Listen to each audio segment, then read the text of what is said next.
بسم اللہ الرحمن الرحیم السلام علیکم ورحمۃ اللہ وبرکاتہ۔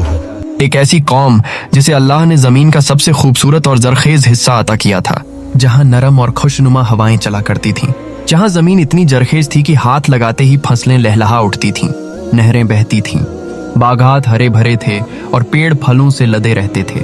یہ لوگ جسمانی طور پر بے حد طاقتور تھے، ان کے جسم آج کے انسانوں سے کہیں زیادہ مضبوط اور ان کے قد بہت لمبے تھے۔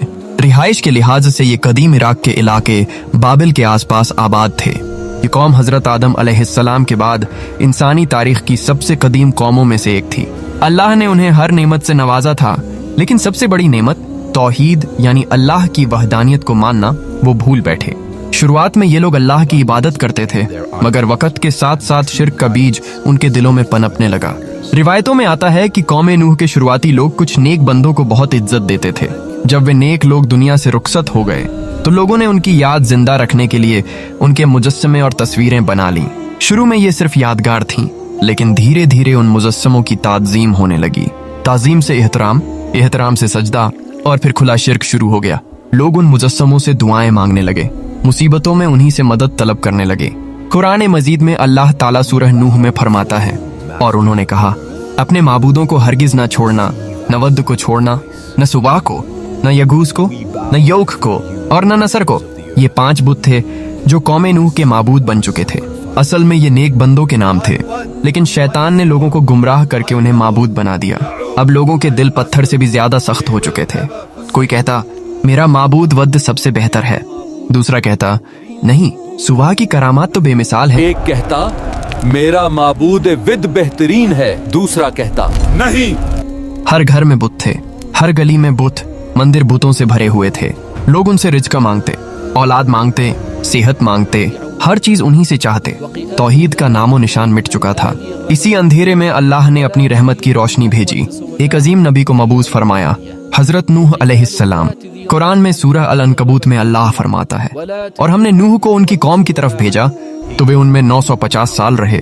سوچئے، 950 سال، نہ 10 سال، نہ 50، نہ 100، پورے 950 سال ایک ہی انسان ایک ہی پیغام لے کر اپنی قوم کو سمجھاتا رہا، اے میری قوم، صرف اللہ کی عبادت کرو، اس کے سوا کوئی معبود نہیں، شرک چھوڑ دو ورنہ عذاب آ جائے گا۔ لیکن جواب میں کیا ملا؟ طنز، دشمنی۔ لوگ کہتے، نوح یہاں سے چلے جاؤ، ہم کسی اللہ کو نہیں مانتے۔ قوم کے سردار کہتے، یہ تو پاگل ہو گیا ہے، ریت کے میدان میں کشتی بنا رہا ہے۔ جو غریب اور کمزور لوگ ایمان لے آئے تھے ان کا مذاق اڑایا جاتا، دیکھو یہ ہیں نوح کے پیروی کرنے والے نیچ اور کمزور لوگ۔ حضرت نوح علیہ السلام دن رات دعوت دیتے رہے، کبھی نرم لہجے میں، کبھی سخت الفاظ میں، کبھی چھپ کر، کبھی کھلے عام، اور فرماتے، اے میری قوم، توبہ کر لو، اللہ تم پر رحمتیں نازل کرے گا، تمہیں مال دے گا، اولاد دے گا، تمہارے لیے باغات اگائے گا اور نہریں بہا دے گا، رحمتیں نازل کرے گا، مال دے گا، اولاد دے گا۔ سردار کہتے، یہ تو پاگل ہو گیا ہے، ریت کے میدان میں کشتی بنا رہا ہے۔ لیکن قوم کے دل پتھر بن چکے تھے۔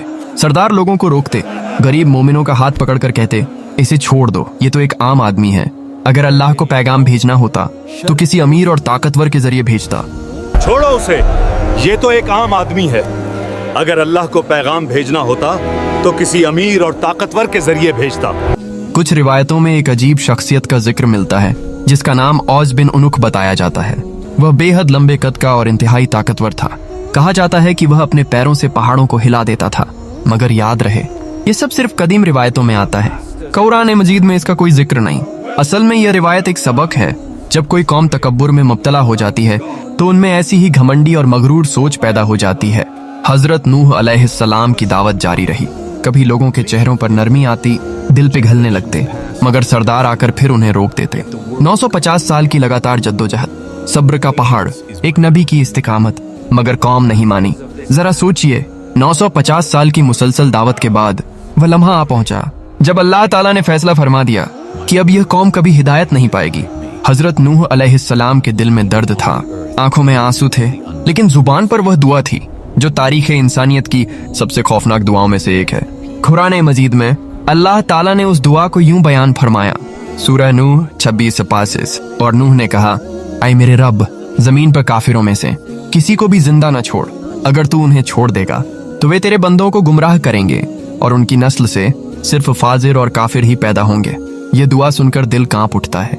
एक नबी जो 950 साल तक अपनी कौम के लिए दुआ करता रहा, आज वही नबी अल्लाह से उनकी हलाकत मांग रहा है, क्योंकि अब वह जान चुके थे कि ये लोग न खुद हिदायत पाएंगे और न ही उनकी औलाद में कोई नेक पैदा होगा। इसके फौरन बाद अल्लाह का हुक्म नाजिल हुआ और हमारी निगरानी में और हमारी वही के मुताबिक कश्ती बनाओ, और जिन लोगों ने जुल्म किया है उनके बारे में मुझसे बात न करना, यकीनन वे डुबो दिए जाएंगे। अब हजरत नूह अलैहिस्सलाम कश्ती बनाने में लग गए। रिवायतों में आता है कि यह कश्ती बहुत बड़ी थी, मजबूत लकड़ी के तख्तों से बनी थी, कीलों से जोड़ी गई थी और अंदर से बिटुमिन कीर से लीप दी गई थी ताकि पानी अंदर दाखिल न हो। कुछ रिवायतों के मुताबिक यह कश्ती 3 मंजिलों पर मुश्तमिल थी। निचली मंजिल बड़े जानवरों के लिए, हाथी, शेर, ऊंट वगैरह। दरमियानी मंजिल इंसानों के लिए, मोमिनों और छोटे जानवरों के लिए। ऊपरी मंजिल परिंदों, हल्के सामान और निगरानी के लिए। ये तफसीलात तफसीर इब्न कसीर, तफसीर तबरी और दूसरी कदीम कुतुब तफसीर में मिलती हैं, मगर कुरान मजीद में इनका साफ जिक्र नहीं है।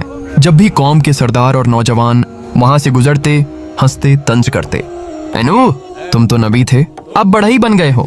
रेत के मैदान में कश्ती, पानी कहाँ से आएगा? बूढ़ा दीवाना हो गया है।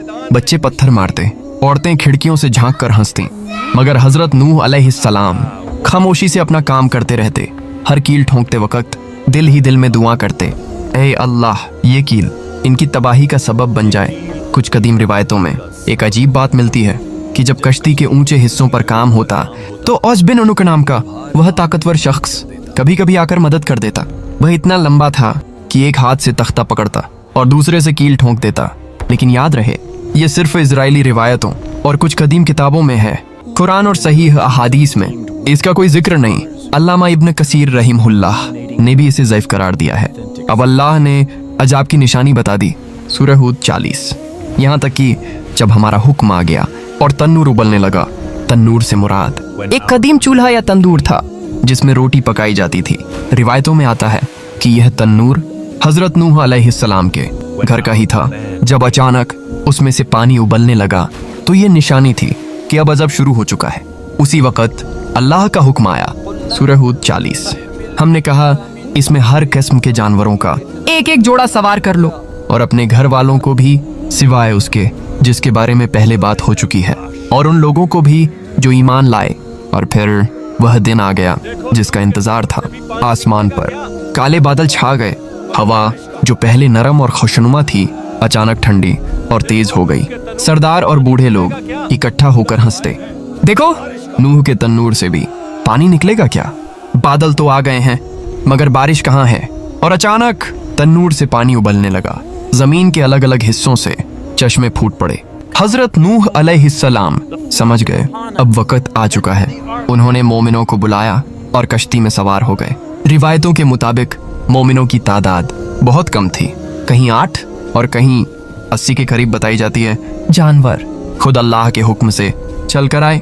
हाथी, शेर, हिरन, परिंदे, सब जोड़ों में।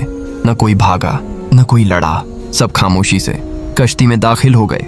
सूरह अल कमर में इरशाद होता है, तो हमने आसमान के दरवाजे खोल दिए मूसलाधार बारिश के साथ और जमीन से चश्मे बहा दिए। फिर दोनों पानी एक तय किए हुए हुक्म पर मिल गए।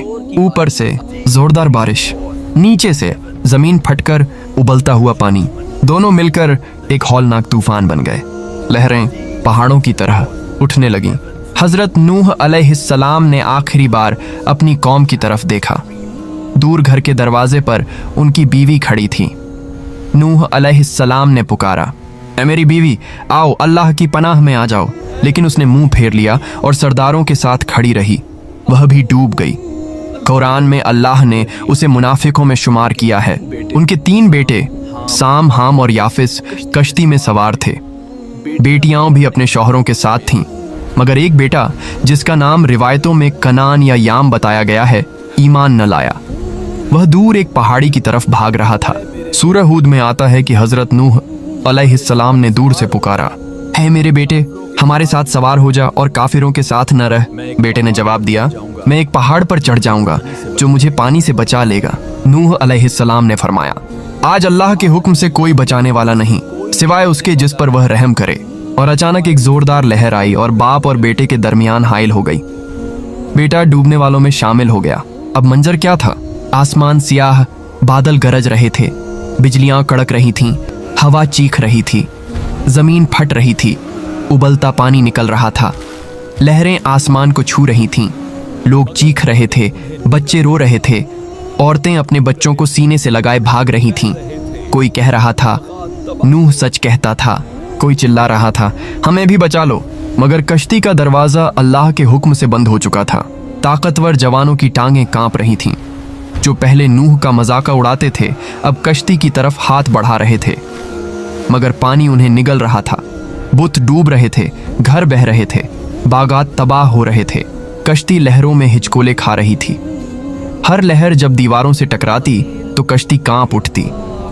अंदर मोमिन डरे हुए थे, मगर हजरत नूह अलैहिस्सलाम सजदे में थे, दुआएं मांग रहे थे। बाहर चीखों का शोर, हवा का रोना, पानी की गर्जना, दिन और रात एक हो गए थे। बिजली की चमक के सिवा कोई रोशनी नहीं थी। पानी इतना बढ़ गया कि ऊंचे से ऊंचे पहाड़ भी डूब गए। सिर्फ कश्ती अल्लाह की हिफाजत में तैर रही थी। यह तूफान कितने दिन रहा? कुरान में दिनों का जिक्र नहीं, मगर रिवायतों में 6 महीने से 1 साल तक का जिक्र मिलता है। मगर अल्लाह ही बेहतर जानता है। तूफान कई दिनों तक जारी रहा। रिवायतों में आता है कि यह 6 महीने से लेकर 1 साल तक रहा, मगर अल्लाह ही बेहतर जानता है। दिन और रात एक हो गए थे। आसमान से लगातार बारिश, जमीन से उबलता हुआ पानी, लहरें आसमान छू रही थीं, हवा चीख रही थी, बिजलियां कड़क रही थीं। कश्ती लहरों के झोंकों में हिचकोले खा रही थी, मगर अल्लाह की हिफाजत में महफूज थी। अंदर मोमिन डरे हुए थे, जानवर खामोश थे, परिंदे चुप थे। हजरत नूह अलैहिस्सलाम लगातार सजदों में थे, दुआएं मांग रहे थे। आखिर वह लम्हा आ ही गया जब अल्लाह ताला ने रहमत का दरवाजा खोल दिया। कुरान मजीद में इस मंजर को यूं बयान किया गया है और कहा गया, ए जमीन अपना पानी निगल ले और ए आसमान थम जा। और पानी घट गया और हुक्म पूरा हो गया और कश्ती कोहे जुदी पर ठहर गई। और कहा गया, जालिम कौम पर लानत हो। अचानक बारिश रुक गई, बादल छांटने लगे, हवा की चीख थम गई, जमीन ने अपना पानी निगलना शुरू कर दिया। पानी तेजी से उतरने लगा, ऊंचे पहाड़ों की चोटियां नजर आने लगीं। कश्ती लहरों से निकलकर एक पहाड़ पर ठहर गई। उस पहाड़ का नाम कुरान में कोह-ए-जुदी बताया गया है। रिवायतों में आता है कि यह आज के तुर्की के इलाके में अरारात के करीब है, मगर आखिरी इल्म अल्लाह ही को है। जब कश्ती ठहरी तो हजरत नूह अलैहिस्सलाम सबसे पहले बाहर निकले। जमीन पर कदम रखा, नजर डाली तो चारों तरफ तबाही का मंजर था। जरखेज जमीनें अब कीचड़ और मलबे से भरी थीं। घर, बागात, बुत सब कुछ बह चुका था। लाशों के ढेर थे, टूटे फूटे दरख्त पड़े थे, मगर अल्लाह की रहमत से नई जिंदगी की शुरुआत हो रही थी। हजरत नूह अलैहिस्सलाम फौरन सजदे में गिर पड़े। शुक्र के आंसू बह रहे थे। उनके साथ उनके 3 बेटे साम, हाम और याफिस, उनकी बीवियां, बेटियां और उनके शौहर और कुछ मोमिन मर्द औरत थे।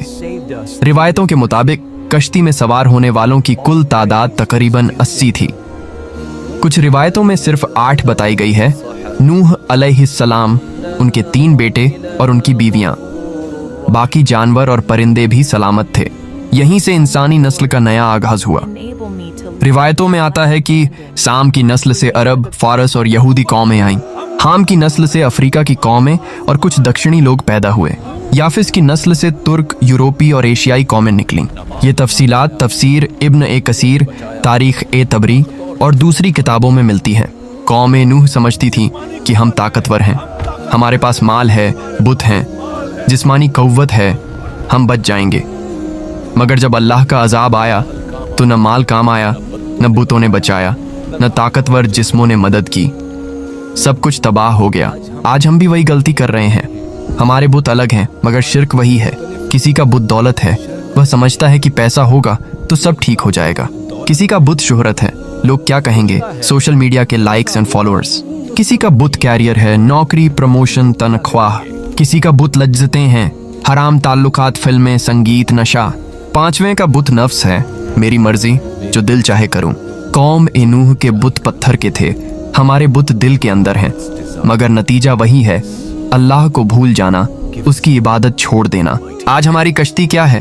तौहीद, अल्लाह की वहदानियत पर कायम रहना, नमाज, दिन में 5 वक्त अल्लाह से मिलने का टिकट, तौबा, हर रोज गुनाहों से पलटना, कुरान, अल्लाह का कलाम जो रास्ता दिखाता है, सुन्नत नबवी, हुजूर की जिंदगी को अपनाना। अगर यह कश्ती छोड़ दी तो हम भी डूब जाएंगे। अजाब मुख्तलिफ शक्लों में आ सकता है, दिल की मौत, घर की बर्बादी, औलाद की नाफरमानी, मुआशरे का जवाल। हजरत नूह अलैहिस्सलाम की जिंदगी से सबका यह है कि 1. सब्र की इंतहा क्या होती है? 950 साल दावत। 2. तौहीद सबसे बड़ी नेमत है। 3. शिर्क सबसे बड़ा गुनाह है, चाहे पत्थर के बुत हों या दिल के। 4. अल्लाह का हुक्म आ जाए तो कोई नहीं बचा सकता। 5.